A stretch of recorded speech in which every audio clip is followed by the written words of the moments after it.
you will never, ever in your entire life rule over the people of Tamil Nadu. It cannot be done. You will never, ever in your life rule over these other people. The idea of Tamil Nadu, the idea of the Tamil language, and then also the idea of India. Do not be confused. Shri Rahul Gandhi ji.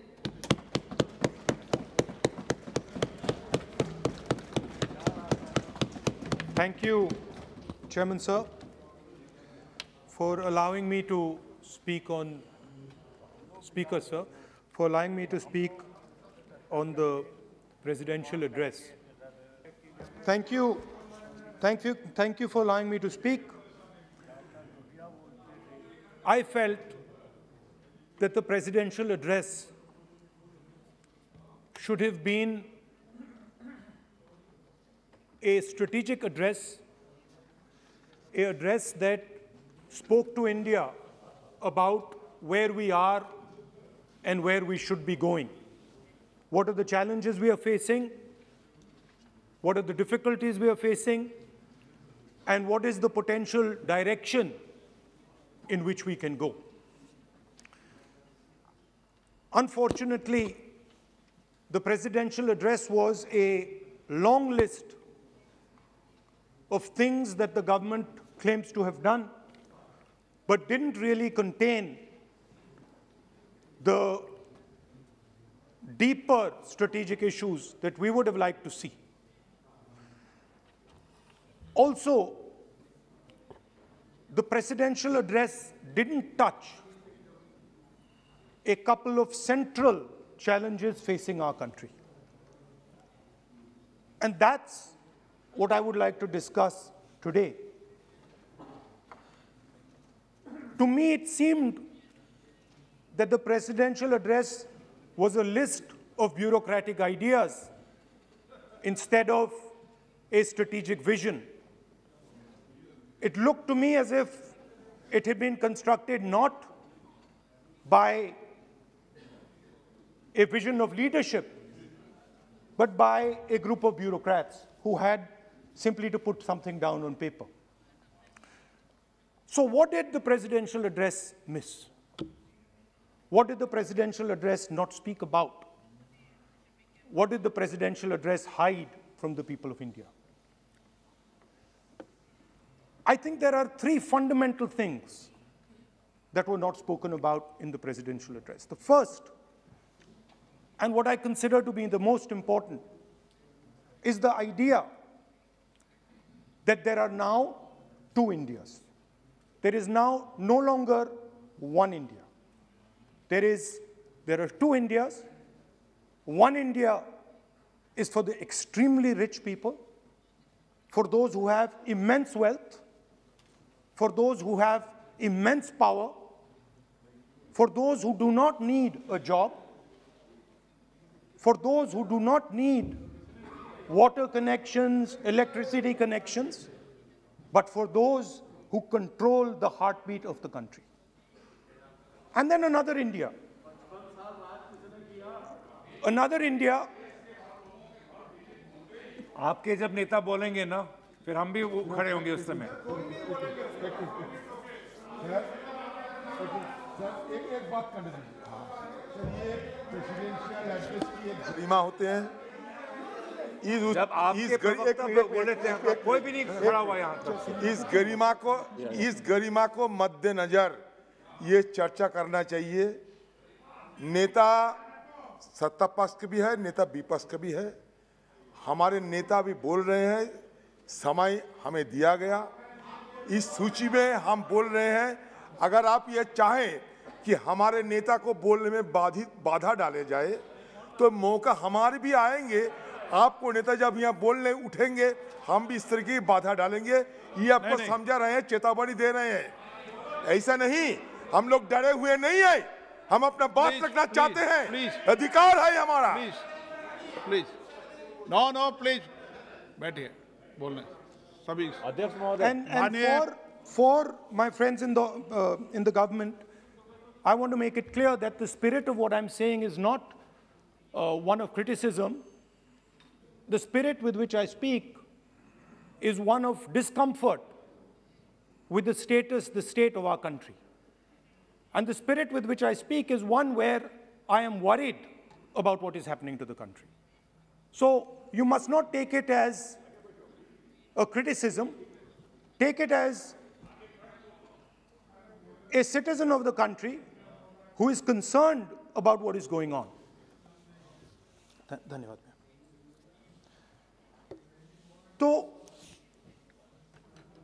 दो हिंदुस्तान बन रहे हैं, एक अमीरों का हिंदुस्तान और दूसरा गरीबों का हिंदुस्तान। और इन दो हिंदुस्तानों के बीच में खाई बढ़ती जा रही है। आपने अभी देखा होगा, अभी दो स्पीकर्स ने बात की, मगर आपने ये नहीं कहा कि रोजगार ढूंढने के लिए उत्तर प्रदेश में, बिहार में रेलवे की नौकरी के लिए वहां पे युवाओं ने क्या किया और क्या हुआ, इसके बारे में आपने नहीं बोला। गरीब हिंदुस्तान के पास आज रोजगार नहीं है। प्रेसिडेंशियल एड्रेस में बेरोजगारी के बारे में एक शब्द नहीं था। और पूरे हिंदुस्तान में आज हिंदुस्तान का युवा रोजगार ढूंढ रहा है। हर स्टेट में, उत्तर प्रदेश, बिहार, सब जगह हिंदुस्तान का युवा एक ही चीज मांग रहा है, रोजगार हमें दे दो। और आपकी सरकार नहीं दे पा रही। आपको मैं आंकड़ा देना चाहता हूं। इस पिछले साल 3 करोड़ युवा रोजगार खोए हैं। आप बात करते हो रोजगार देने की। 2021 में 3 करोड़ युवा रोजगार खोए हैं। 50 साल से सबसे ज्यादा बेरोजगारी आज हिंदुस्तान में है। आपने मेक इन इंडिया की बात की, स्टार्टअप इंडिया की बात की, मगर जो रोजगार हमें, हमारे युवाओं को मिलना चाहिए वो नहीं मिला, और जो था वो गायब हो गया। और ये सच्चाई है, और इस सच्चाई को आप भी पहचानते हो,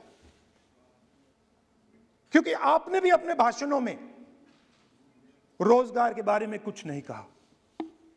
कितना रोजगार पैदा किया गया है, किस प्रकार किया गया है, उसके बारे में आपने नहीं बोला। और आप बोल भी नहीं पाएंगे, क्योंकि अगर आप बोलेंगे तो हिंदुस्तान का युवा आपकी ओर देख के कहेगा कि ये मजाक कर रहे हैं। तो ये स्थिति पैदा कैसे हुई? ये दो हिंदुस्तान पैदा कैसे हुए?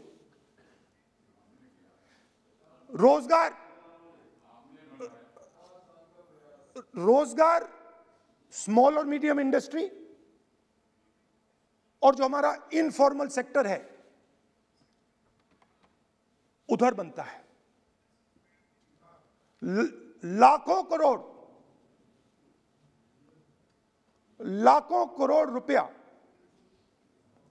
आपने उनसे छीनकर हिंदुस्तान के सबसे बड़े अरबपतियों को दिलवा दिया। आपने पिछले 7 साल में अनऑर्गेनाइज सेक्टर और स्मॉल और मीडियम इंडस्ट्री पर एक के बाद एक आक्रमण किया है। 7 की कर रहा हूं मैं, 60 की भी करूंगा मैं अपने भाषण में अंत में 60 साल की बात करूंगा आपको खुश करने के लिए। आप ठहर जाइए। मगर असंगठित जो सेक्टर है उस पर आपने आक्रमण किया। कैसे किया? नोटबंदी, गलत जीएसटी और कोरोना के समय जो सपोर्ट उनको देना था आपने नहीं दिया। नतीजा क्या हुआ? नतीजा यह हुआ कि आज 84% हिंदुस्तान के लोगों की आमदनी घटी है और वो तेजी से गरीबी की ओर बढ़ रहे हैं। यूपीए की सरकार ने, आपने पूछा 60 साल की बात आपने कही, यूपीए की सरकार ने 23 करोड़ लोगों को गरीबी से निकाला था 10 साल में। हमारा आंकड़ा नहीं है, हमारा आंकड़ा नहीं है, हमारा आंकड़ा नहीं है। सब जानते आप हंसिए, हमारा आंकड़ा नहीं है, यह सच्चा आंकड़ा है। 27 करोड़ लोगों को हमने गरीबी से निकाला था और 23 करोड़ लोगों को आपने गरीबी में वापस डाल दिया।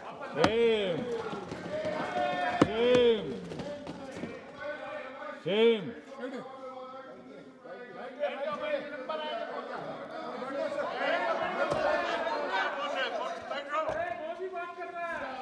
और हो क्या रहा है, फॉर्मल सेक्टर में मोनोपोलीज बन रही हैं। किसी भी आप सेक्टर में देखिए, और सबसे दो मोनोपोलिस्ट के बारे में थोड़ा सा बोलूंगा। उसको वो कोरोना के समय अलग अलग वेरिएंट्स आते हैं ना, डेल्टा, ओमिक्रॉन, वो AA वेरिएंट है और वो पूरा का पूरा हिंदुस्तान की जो अर्थव्यवस्था है उसके अंदर फैल रहा है। आपने बात उठाई तो मैं उसके बारे में पहले बोल देता हूं। एक व्यक्ति को, नाम नहीं लूंगा, एक व्यक्ति को हिंदुस्तान के सब पोर्ट्स,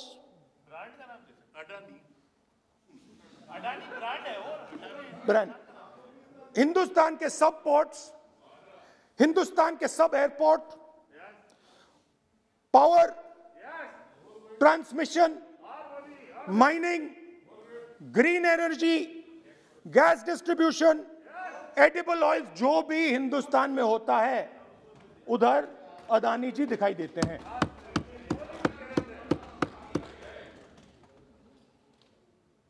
और दूसरी side Ambani ji petrochemicals, telecom, retail, e commerce में मोनोपोलियां।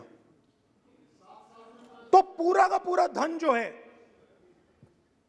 चुने हुए लोगों के हाथ में जा रहा है। और आपने जो असंगठित सेक्टर को खत्म किया, देखिए अगर आप इनफॉर्मल सेक्टर को खत्म कर देते और मैन्युफैक्चरिंग जॉब्स आप क्रिएट कर देते तो फिर इतनी प्रॉब्लम नहीं आती, फिर दो हिंदुस्तान नहीं बनते। मगर आपने क्या किया, आपने असंगठित सेक्टर को खत्म कर दिया। नोटबंदी, जीएसटी, कोरोना, सारे के सारे जो स्मॉल और मीडियम बिजनेसेस हैं उनको आपने बंद कर दिया। बोलने दीजिए, बोलने दीजिए। सारे के सारे जो स्मॉल एंड मीडियम इंडस्ट्री है आपने उसको खत्म कर दिया, नष्ट कर दिया। अगर आप उनकी मदद करते और अगर आप उनकी मदद करते, उनको सपोर्ट देते, तो फिर मैन्युफैक्चरिंग सेक्टर तैयार हो सकता था। मगर जो लोग आपका मैन्युफैक्चरिंग सेक्टर बना सकते थे उनको आपने खत्म कर दिया। तो आज हिंदुस्तान में आप made in India, made in India, made in India की बात करते रहते हो।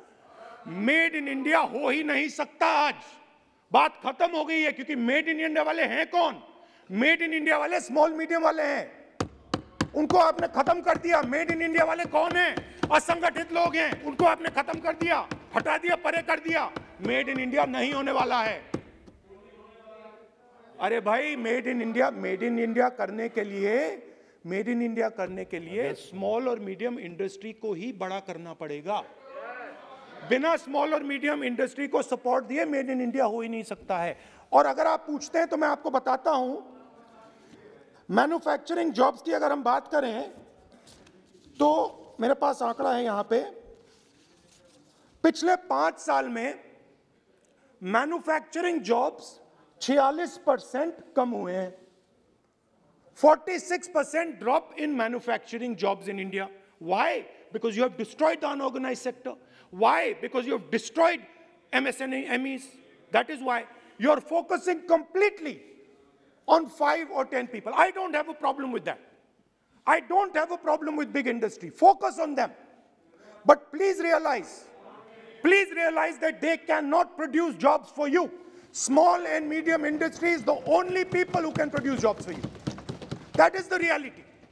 और हो क्या रहा है, 2 हिंदुस्तान बन रहे हैं, आप यहां पे भाषण देते रहते हो, नया Hindustan, new India, make in India, और कौन से नारे हैं, स्टार्टअप इंडिया। आप ये बोलते रहते हो और देश में बेरोजगारी फैलती जा रही है। और आप ये मत सोचिए कि ये जो गरीब हिंदुस्तान है जिसको आप बना रहे हैं, ये मत सोचिए कि ये चुप बैठा रहेगा। ये मत सोचिए कि ये चुप बैठा रहेगा, ये चुप नहीं बैठा रहेगा। इस हिंदुस्तान को सब कुछ दिख रहा है। इस हिंदुस्तान को दिख रहा है कि आज, सुनिए, इन लोगों को दिख रहा है कि आज, ये आंकड़ा आप सुनिए, ये आपकी सरकार की देन है, ये आंकड़ा अच्छी तरह सुनिए।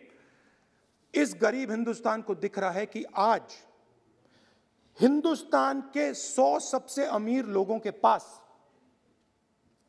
हिंदुस्तान के 55 करोड़ लोगों से ज्यादा जायदाद है। बात समझिए, 10 लोगों के पास 40% हिंदुस्तान से ज्यादा धन है, 10 लोगों के पास। यह कैसे हुआ? यह आपने किया, यह नरेंद्र मोदी जी ने किया। और तो मैं आपको एक सुझाव देता हूं, प्रधानमंत्री जी को आपको सुझाव देता हूं, ये जो 2 आप हिंदुस्तान आप बना रहे हैं, इन 2 हिंदुस्तानों को जोड़ने का काम जल्दी से शुरू कीजिए। स्मॉल एंड मीडियम इंडस्ट्रीज की मदद करना शुरू कीजिए। जो हमारे बेरोजगार युवाएं हैं उनकी मदद कीजिए। और ये जो आप पूरा का पूरा धन इन्हीं 5-10 लोगों को दे रहे हो, क्योंकि ये आपकी मार्केटिंग करते हैं, आपको टीवी, व्हाट्सएप, फेसबुक पे लगाते हैं, ये काम आप बंद कीजिए, नहीं तो देश का नुकसान होगा। आपका नहीं, देश का नुकसान होगा। तो पहला मेरा सुझाव यह है। नंबर 2 और नंबर 3 भी है, अभी आएगा वो।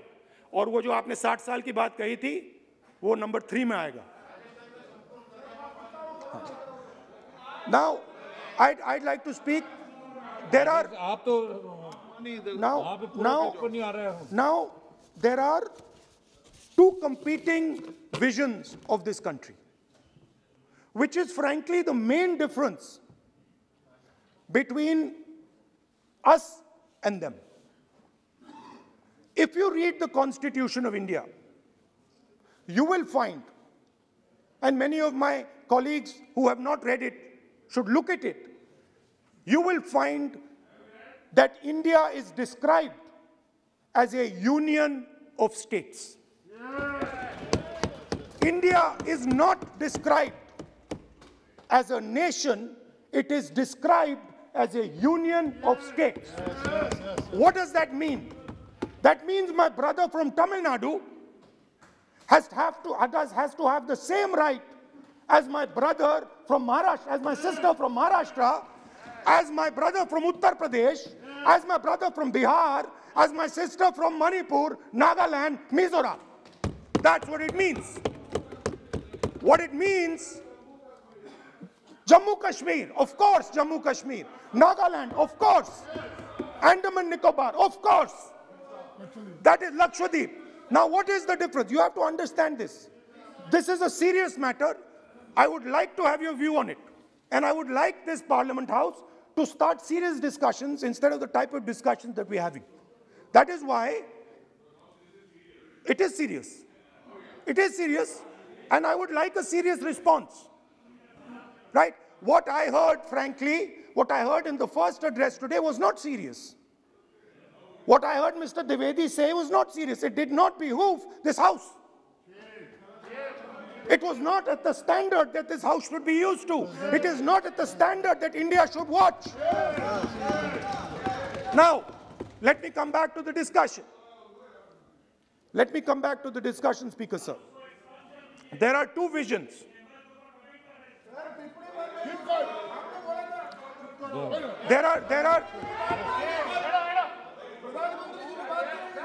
There are two visions of this country. One vision that it is a union of states, meaning it is a negotiation, meaning it is a conversation. Meaning, I go to my brother in Tamil Nadu and I say, what do you want? And he says, this is what I want. And then he asks me, what do you want? And I say, this is what I want. It is a partnership. It is not a kingdom. Remember that. You will never, ever in your entire life rule over the people of Tamil Nadu. It cannot be done. You will never, ever in your life rule over these other people. Please listen to what I'm saying.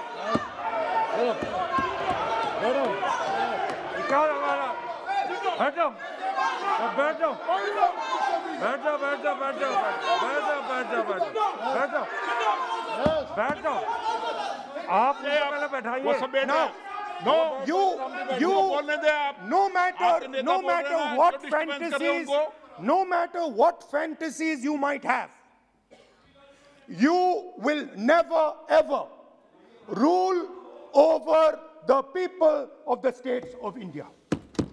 It has never been done in 3,000 years. Never ever. The only way India has been ruled. And you can look at any empire you want. You can look at Ashoka the Great. You can look at the Mauryas, you can look at the Guptas, you can look at anyone you want. It has always been ruled by conversation and negotiation. Now, what is the problem? The problem is you people are confused. The problem is you people think that these languages, these cultures, these histories, you think that you can suppress them. You have no idea of history. You have no idea what you are dealing with. Because the people of Tamil Nadu have inside their heart the idea of Tamil Nadu, the idea of the Tamil language, and then also the idea of India. Do not be confused. The people of Kerala have the idea of, I am telling you the truth. The people of Kerala have a culture. I am now a member of Parliament of Kerala. I understand it slightly better. They have a culture, they have a dignity, they have a history. The people, like the gentleman said, the people of Rajasthan have a culture, have a history, have a tradition, have a language. They have a way of life. This is like a bouquet of flowers. This is our strength. I learn from the people of Tamil Nadu. I learn from the people of Rajasthan. I learn even from you. Every day I learn from you. I do. It's not funny. It's not funny. I learn from you. Right? It's not funny. Anyway, there is another vision. A vision that India can be ruled by a stick from the center. You people have no idea of history. Because every time it has been attempted, that stick has been broken and smashed. Now, Now, what is happening as a result of your flawed vision of the country? Two Indias are, of course, being created. Two Indias are, of course, being created. Speaker, sir. अध्यक्ष महोदय,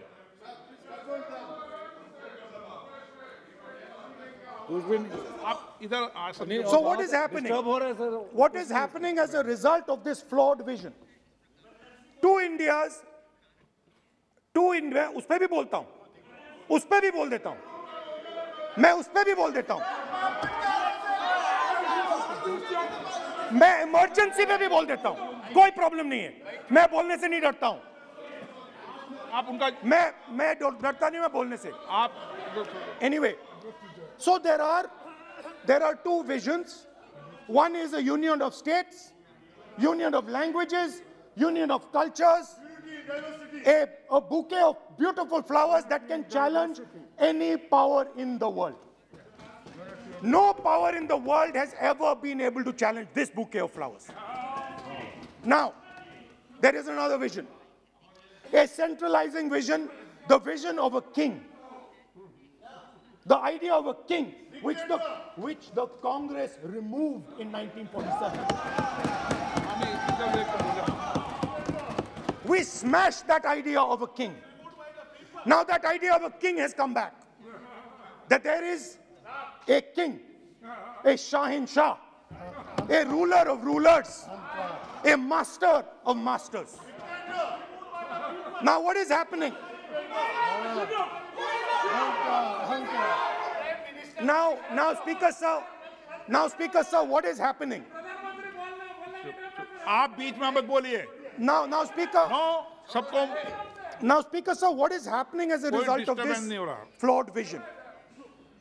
What is happening is that the instruments of the conversation between our states, the instruments of the conversation between our peoples, what we call the institutions of our country, are being attacked and captured by one idea.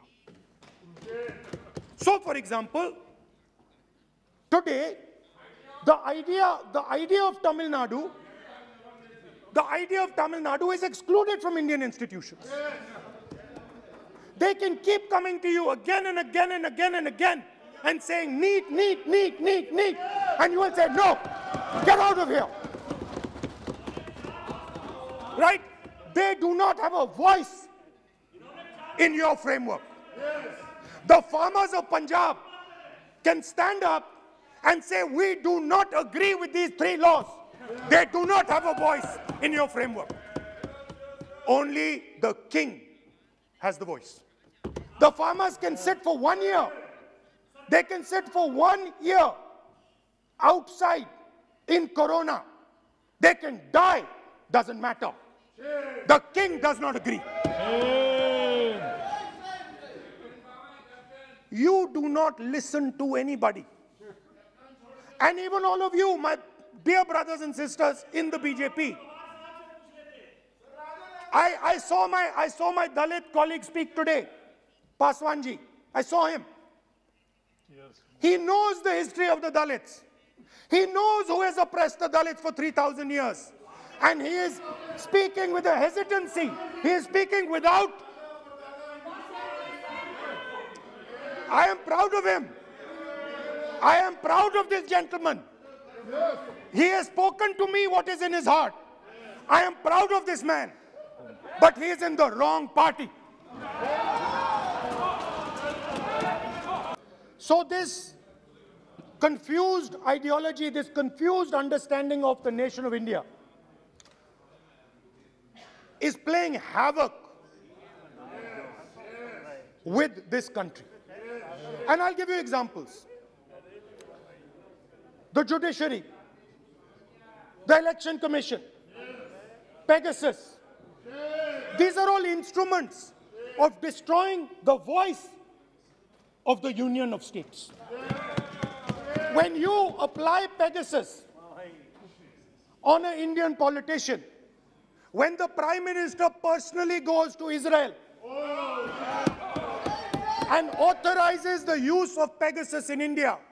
He is attacking the people of Tamil Nadu. He's attacking the people of Assam. He's attacking the people of Kerala. He's attacking the people of Bengal. Point of order. 52-1. 352-1. Speaker sir, 352-1 कहता है कि a member while speaking shall not refer to any matter of fact on which a judicial decision is pending. Supreme court में ये pending है sir, और यदि इनको supreme court पर विश्वास है, कोर्ट पर विश्वास है, तो ये अपना फोन जो है जमा करें, पहले ये शामिल हो सर, ये पहले उसके इंक्वायरी में शामिल हो, क्योंकि इनका नाम भी पेगासस में है, सो कॉल्ड ये जो कह रहे हैं, इसीलिए ये पेगासस का नाम नहीं ले सकते सर, ये कोऑपरेट नहीं कर। Now, so what is happening is that a particular organization has captured the institutional framework of the country and is attacking the voice of the different states of this country. And my fear is that you will get a reaction from that voice. My fear is that this attack that you're carrying out on the institutional framework of this country is going to get a response from the Union of States. And you're fiddling. I understand this. You might not appreciate it, but my great-grandfather spent 15 years in jail building this thing. My grandmother was shot 32 times, and my father was blown into bits. So I understand a little bit about what this country is. My blood has been sacrificed, not by me, by my great-grandfather, by my grandmother, by my father for this country. So I understand what it is. And you are fiddling with something very, very dangerous. Yes. And I am advising you, stop. Because if you do not stop,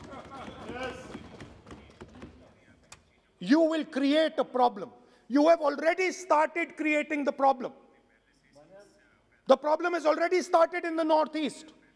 The problem has already started in Tamil Nadu. You're not visible. It's not visible to you right now. Jammu Kashmir, which I will speak about, which is my third point.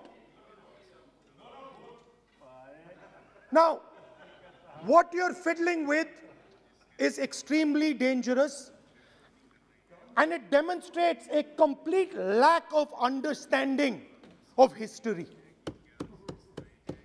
Please, this evening, go back and look at all the empires that have ever ruled India. Look at them carefully. You will find that every single one of them is a union of states. There's not a single empire. There was a reason Ashok used to go and put his pillars everywhere. Because it was a union of states where Ashok, the great king, respected everybody. You are disrespecting everybody.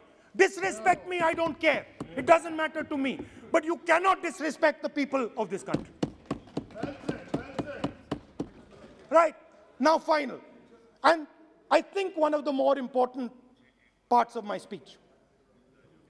Actually, I want to say one other thing, which I demand an apology from the Home Minister. And this represents again the idea of a union of states versus the idea of a king. Now, a few days ago, some political leader, I'm not going to name, came to me from Manipur. And he was very agitated. I spoke to him, I said, why are you agitated, my brother? And he says, Rahul ji, I have never felt as insulted as I have a few days ago. I said, why? He said, Rahul ji, a delegation of Manipuris, political leaders, senior leaders went to see the Home Minister. Outside his house, we were told to take off our shoes. And when we went inside his room, we found that the Home Minister was wearing his chappals. What does this mean? What exactly does this mean? Why is it that in the Home Minister's house, the Home Minister can wear chappals, but a delegation of Manipuri politicians cannot? What does this mean? Why? No, it reflects. नहीं, गलत नहीं बोल रहा हूं. मैं आपको photo दिखा दूंगा स्पीकर सर, मैं आपको फोटो दिखा दूंगा. मैंने उस व्यक्ति से बोला आप गलत बोल रहे हो. उसने कहा राहुल जी मैं आपको फोटो देता हूं, और फोटो दी उसने मुझे. This is not the way to deal with the people of India. Anyway, now let me come to my final and I think most important point. Go ahead. We are sitting. संस्कृति ये होती है कि वो भी जूते उतारे और आप भी. संस्कृति ये नहीं होती कि वो जूते उतारे आप नहीं. ये पता नहीं कौन सी संस्कृति है आपकी. Speaker sir, it reflects a mentality. It reflects a sense that I am bigger than you. You are nobody, I am everybody. That is why I will wear my shoes and you will not. Anyway, going back to the main point. Now, and the final most important point. My understanding is that the RSS and the BJP is playing with the foundations of our country. And they are weakening the foundations of our country. They are weakening the links between our people. They are weakening the links between our languages. Now, they have further weakened the country. They have further weakened the country by ensuring that not a single Indian youngster can get a job. So today, unlike a decade ago, 15 years ago, India is weak. Ask yourselves why you were not able to get a guest on Republic Day. Ask yourself that question. Don't look surprised. Ask yourself that question. What is happening is that India today is completely isolated. We are completely isolated and surrounded. We are surrounded in Sri Lanka, Nepal, Burma, Pakistan, Afghanistan, China, everywhere we are surrounded. And our opponents understand our position. Please let me speak, because I'm saying something very serious, right? I'm saying something very serious. Let me say, we have been weakened. The conversation between our people is not taking place. Our institutions are under attack, and we are completely surrounded. The Chinese have a very clear vision of what they want to do. They are very, very clear about what they want to do. And one second, please. The single biggest, you can ask anybody who understands, the single biggest strategic goal of India's foreign policy has been to keep Pakistan and China separate. This is fundamental for India. And what you have done is you have brought them together. Today, do not be under any illusion. Do not underestimate the force that is standing in front of you. Do not underestimate the power that stands in front of us. Do not underestimate it. You have brought Pakistan and China together. And this is the single biggest crime that you could commit against the people of India. China has a clear vision. And I can clearly see, without any confusion in my mind, that China has a plan. China has a plan.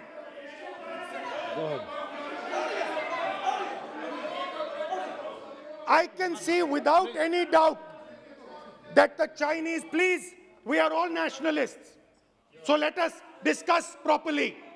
I can see that China has a clear-cut plan. The foundations of their plan have been put in place in Doklam and in Ladakh. Do not underestimate what we are facing. This is a very, very serious threat to the Indian nation. This is a very, very serious threat to the Indian nation. Wake up. We have made huge strategic mistakes in Jammu and Kashmir. We have made huge strategic mistakes in our foreign policy. And if we do not correct those mistakes, what are the mistakes? I have just told you. You have brought China and Pakistan together. You have brought China and Pakistan together. You have taken the concept of two different fronts and converted it into one unified front. And by the way, in case you haven't realized it, in case you haven't understood what's going on, it is very clear that the Chinese and the Pakistanis are planning. Look at the weapons that they are buying. Look at their activity. Look at the way they are talking. Look at who they are speaking to. I am clearly stating in the House of Parliament that we have made a massive blunder. And we need to make sure, absolutely sure, that we can defend ourselves against the Chinese. Please remember what I'm saying. Because the Chinese will act. Remember what I'm saying. And remember that you will be responsible for anything that happens. That is why it is important that as a nation, we start this conversation. It is important as a nation that you listen to what we say. Because we have experience, we have understanding. You might not think so, but we have people on this side who understand these things, have great understanding. Use us. Use us. I can see that some of you are understanding what I'm saying. I'm happy. I'm happy. I can see. So these are the 3 points I wanted to make today. The nation is now at risk. The nation is at risk. The nation is at risk from outside. From inside. The nation is at risk from inside. And that is a very dangerous place for a nation to be. And I don't like it. I'm very uncomfortable with my nation, with my beloved country standing where it is standing. Completely isolated on the outside, fighting on the inside, institutions captured, states not able to speak to each other. This worries me. It frightens me for my country. And so that is why I thought it was important that I speak today. I know that many of you will just rubbish what I'm saying. I understand it. That's what you've been told to do. And I'm happy to let you do it. But remember what I said. You are putting this nation, this wonderful nation and its people at huge risk. Stop. Thank you. Excellent.